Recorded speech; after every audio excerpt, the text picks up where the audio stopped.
Said he, I can no longer sanction any war for any purpose under God's sun or stars. And they put him in chains.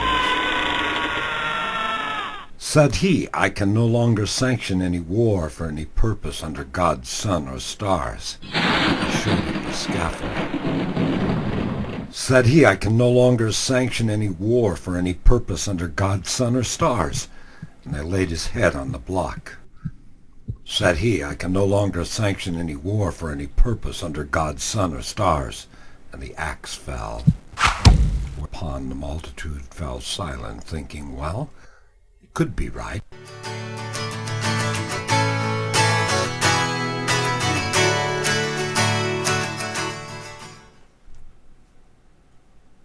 I was not planning on waging a major attack on comment writers today. I mean, those that say bad things in the comments section down there. However, I got to thinking, you know, little things can make major impressions on us. And I'm just going to tell you a story because I'm asked from time to time, how did you start in broadcasting? And I always say, well, I was teaching school. And I weighed out 3 reasons for teaching school, which were June, July, and August. And I looked at broadcasting, and the 3-hour workday really looked interesting to me. So I decided that I would go for that 3-hour workday. But that's not really it. It was a little thing, such a little thing, and it's when I was probably 6 or 7 years old. That is where it really happened. I was standing on a street corner. We were going to go to a supermarket grand opening in Montebello, California. Actually, it wasn't Montebello, come to think of it. It was Southgate, California. I was standing on the corner of Long Beach Boulevard and Tweety Boulevard with a friend. And you gotta picture this and how small and insignificant this incident was. We're standing on the corner in front of a store that sells pastrami dip sandwiches. They used to have those all over the place, these pastrami dip sandwiches. They were in places that used to be hamburger stands, but in Southern California back in the 50s. These pastrami, and I wish I could find them. I don't know where they're at, those kind of sandwich shops anymore. But I'm standing with a friend on the corner there, and a car, I can remember it to this day. It was a green Pontiac hardtop. It came up Long Beach Boulevard, and it turned on its blinker, and it turned left, right in front of me. And I glanced inside the car, and I saw this guy wearing glasses and smoking a pipe. The car turned, and as it started down Tweety Boulevard, I noticed a bumper sticker on the back. And the bumper sticker said, "Another KRLA disc jockey." And I thought, my God, that disc jockey's a real person. He drives down a real street. And I think right there, somewhere it was planted, I could do that. I could be a disc jockey. I could drive down the street. This interesting day, I filed this kind of away in my mind, and we headed up to the Shopping Bag Market's grand opening in Southgate. And there was a band out in front. And I had not really been exposed ever to a real band actually playing instruments in front of me. I mean, I had been exposed in grade school to our 2nd and 3rd grade orchestra, but it never quite sounded like it did on the radio. But this band, it sounded just like the bands I heard on the radio. I mean, it was the same. And this now comes into my brain, into my mind, and again, it's enforced. Radio. It could be real. I mean, the things that are outside of radio are the same as the things inside a radio. It's very complex, very, very philosophical here. But those two incidents, brief as they were, I think changed the entire direction of my life. And I'm not sure if I ever would have went into communications without those things. Quiet, Bentley, I'm doing a video, you little monster.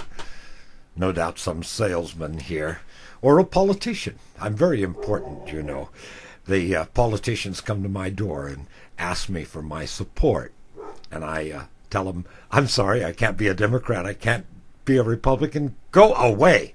Go away is always an effective thing to say. Let's not go there. All right.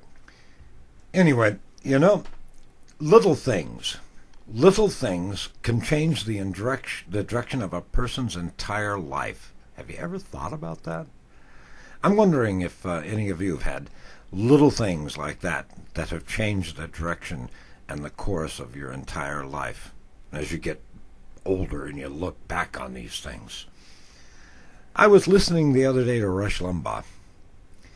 Rush Limbaugh is a person that I've kind of crossed paths with in life. He worked in Bakersfield and I was in Lancaster, not really very far between the two cities. He's always been a kind of an odd duck, you might say. I mean, he's one of the few people in America, I probably could count him on my hand, that still thinks that President Bush is doing a stellar job as President of the United States of America. I figured it out real quick. He lied. And I'm not sure about you, but when somebody lies to me once, I don't toss them out as being a friend. I just know deep down inside that I can never, ever, never again trust what they say as being truth. And that just doesn't change. It has nothing to do with forgiveness or any of that kind of thing. It's just reality. A person lies, file it in your mind. What this guy says in the future may not really be true. But I think he hit on truth on this broadcast, Limbaugh did. He was upset because they had determined that people, when faced with a tornado and listening to the emergency broadcast station in their neighborhood, if that station carried Rush Limbaugh, they would not turn to the emergency broadcast station. Well, you know, I wouldn't be really bragging about that like Limbaugh was bragging about it. Seems to me that if somebody would really literally want to die, rather than listening to your radio program, maybe a little fine-tuning, a little adjusting on that radio program might be a positive step to make. One other thing. It's going to be a shorter blog than usual today. Have you ever thought about this? I'm watching these people like Boy Bongo and Red Rocket and Luke. They're all kind of opposed to war, which I like. That's why I like these people, even if they don't subscribe to me, because they really think, they're very philosophical, they've got very good points. So it's to them and to the rest of you I throw out just one thought that entered my mind. Am I all wet? Am I wrong here with this thought?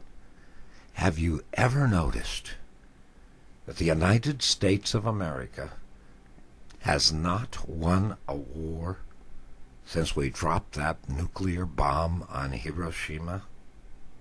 Isn't that odd? Anyway, those are my thoughts for this day, if you will excuse me. Well, do you think that ginger ale tastes like love? No. What is love? Love is love and kiss. And do you know anything that tastes like love? Uh-huh. People could taste like love. People could? Who? My mommy, my daddy, my sister, and my brother, and my grandpa. We use things. Love is for people. And my kitty. From the Franciscans, with love.